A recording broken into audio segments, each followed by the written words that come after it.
For my pro debut, I thought Spencer Hewitt on UCMA, and he was, I think, had like 13 wins, 3 losses, and I fought him straight away. And now I see it was silly doing that, but I still believe that I would have beat him if everything was going my way. But forget that anyway. Spencer won that fight. So then, obviously, when I get the opportunity to redeem myself and jump in and fight Spencer, I'm like, yeah, 100%. Let's go, like. So I took the fight, but then Spencer wouldn't take the fight at bantamweight. He was like, no, only flyweight. So I was like, hang on a minute, look, I'm helping you out by taking this fight on short notice. Let's fight at bantamweight. Spencer didn't want it, which, like, rightfully so. He had his reasons. So I agreed to flyweight. Worst mistake of my life. I cut 12 pounds of water in 24 hours. And looking at me, as people can see, like, there's not a lot of me. But the fight was horrible. Like, I remember I passed out after the weigh-ins with my coach Paul. He literally picked me up in the lift, put me in bed in the hotel room. Didn't leave the hotel room for 3 hours. Got home, completely dehydrated. Turned up, had the fight, went 3 rounds with Spencer. Nothing really happened to me apart from I was exhausted. Spencer kept taking me down, and that was it really. Spencer won that fight because I was exhausted. Now, what really gets my back up is I find out about a week later after the fight that someone then said to me, oh, you know that Ed Arthur had a swipe at you the week after your fight. I was like, who's Ed Arthur? What's he? And then I realised exactly who he were. So I was like, really? Like, what's he say? So then I get told basically he's then turned around and put in a tweet. Cameron runs his mouth and look at his performance and all that, and basically slagged me off about my performance. What really pisses me off about someone, you don't talk about someone, you don't tweet about someone and not tag them in the tweet and let them defend themselves, you know, let them have their say or something, but he didn't. And that straight away from me summed up Ed Arthur's character. He's a little bitch and he thinks that he can just talk shit about people and they won't say anything because he's got this persona on camera and that he's like, oh, I'm going to do this shit, I'm Ed Arthur, and for some reason he like tries to impersonate Conor McGregor, do you know what I mean? Like, he's just a dick. And he frustrated the hell out of me doing that, like the way he went about that. So, me being me, I am quite fiery, especially when people got something to say about me. I've got something to say back, always have. Do you know what I mean?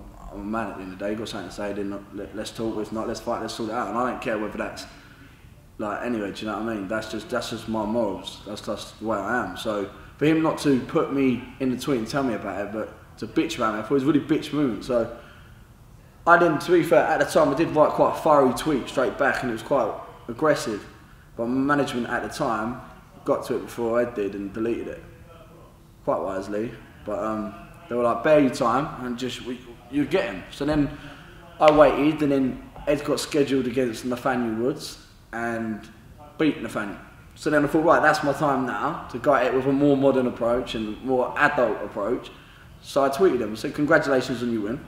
I said, seeing that you had a lot to talk about me in my last fight, how about me and you fight? You're bantamweight, I'm bantamweight, I'll come back up to bantamweight, and let's see how you basically get on with me. He then tweeted back to me saying, he said, hey, I'm fighting fighters on my way up, not on their way down. Your days are done. You're not in my league. That just fueled my fire even more. Like, who are you talking to me? At the time, he was like 2-0, 3-0. You're talking to me, like, you've had the same amount of fights as me. Yeah, give or take, like, he had a better record than me at the time, but he hadn't fought the calibre of fighters I fought. So, I was straight away, like, don't run your mouth about someone, but then not fight him. Now you're like bitching out and being over Twitter, oh no, I'm not fighting you, I'm on my way up and all that. That's just a coward thing to say. Don't talk about someone, and don't run your mouth about someone, and then not come and back it up. It bugs me, like too many fighters nowadays want to do that. They want to run their mouth and then pull the little card, oh, it's rankings. Rankings are bullshit. Forget rankings, it's nothing. Billy Arnold Daniel got signed to the UFC. I think at the time he was ranked 16th, something like that. Look at him now. He got signed because he's a good fighter and he's talented and Joe and the kid's doing well. And all these little weasels want to sit around going, oh yeah, I'm not fighting him because my ranking, like, forget the rankings. This ain't UFC, we're not in the UFC. We all want to get to the UFC, start fighting the fights, yeah, that get put to you. Yeah, don't, if you call someone out, that's fine. Builds up the bad blood and that and makes it exciting for the fans. Back it up, but don't run from it. And it really frustrated me. So ever since that day, like when someone said something about me, for no reason, he didn't know me, he don't know me, so as far as I'm concerned, like, what's your beef? I don't actually know the reason why he had a pop at me, but let me tell you something now, that is the worst mistake he's done. I told him that day, yeah, I told him the day after I asked him for a fight after Nathaniel Wood, his days are numbered, I will get back up, and yeah, okay, I'll go away, work on my record or whatever, but that doesn't mean nothing to me. I could lose, yeah, the next 100 fights, and he could win the next 100 fights, and then I fight Ed, I'll beat him. That is it. I did not lose that fight to Ed Arthur.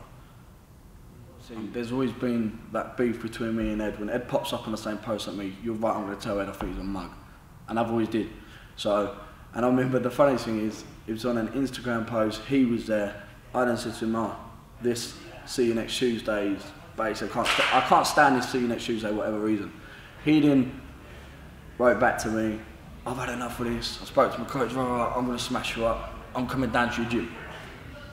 Hey, don't say you're coming to a man's gym and then not turn up. You look like an idiot. You look like an idiot. I said that day, I said I don't need to fight you on the street. And let me tell you something now, if you do come down to my gym, don't think I'm some little fraggle that's gonna walk out of my gym or be like, nah. I'm gonna fight you in the street, and I'll fight like the street, and I will. That ain't no martial art fight for me. You wanna come to my gym and come down and try and front me out like that, then be prepared for a completely different fight. Do you know what I mean?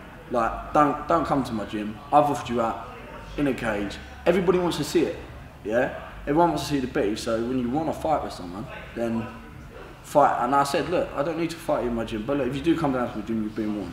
He never turned up. So then, I ended up getting signed to Bamma. Got signed to Bamma. He slagged me off. Another little twat slagged me off. We'll get onto him later.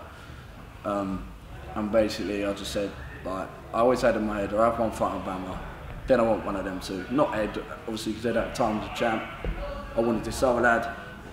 The other lad pulled the old, Alan Philpott, let's just say his name. Alan Philpott pulled this old, oh, you're not ranked high enough, I've had more fights, you're using my name to get up. You're a journeyman, mate, you're like 23 years old, you've had how many fights? Do you know what I mean? Don't sit there and try and say, make me know with you. I'll come at you because you give it about me and you slag me off, simple. That's why I'm coming at you. But he didn't want to fight. Obviously I had my fight with Jay Butler, that went to plan. Didn't get matched up for Ireland. Philpott clearly said that he didn't want to fight me because I'm not ranked high enough, I'm not a big enough name. And lucky for Philpott now, he's going to get knocked out next week by Nathaniel Wood. And then I'm going to bang out Ed, and he ain't never going to get to fight me. And he'd be the one looking up to me going, can I fight you? And I'd be like, swivel, mate. Do you know what I mean? You're done, see you later. So, the fight coming back of Ed, obviously, fair play to Ed, he's took the fight. Do you know what I mean? He could have took a lot of other fights. He could have took a lot of other fights. Now for me, he's either really fucking stupid, or he really wants to win this fight. Which, to be honest, I believe in both. I believe in both of that, what I'm saying there. So, yeah, Bamma basically said to me that, because they couldn't get me on the February card, they said that, look, we've got a really big fight for you lined up for April if you want it. It's meant to happen in April. I said, there's only one big fight for me. I know what that is, so unless you're telling me that I ain't interested then. And they said, Ed, I was like, yeah, 100%. Let's go. The fight got pushed back to May, and it went on for ages. Is it happening? Is it not? And then we agreed it, and then obviously my manager / coach Paul, he was like, I want this fight, but you should get basically like negotiation-wise, it needs to be sorted out a bit better. So that got sorted out. Sorry. That got sorted out, and then obviously now we're here. So yeah, Ed's agreed to fight, I've agreed to fight.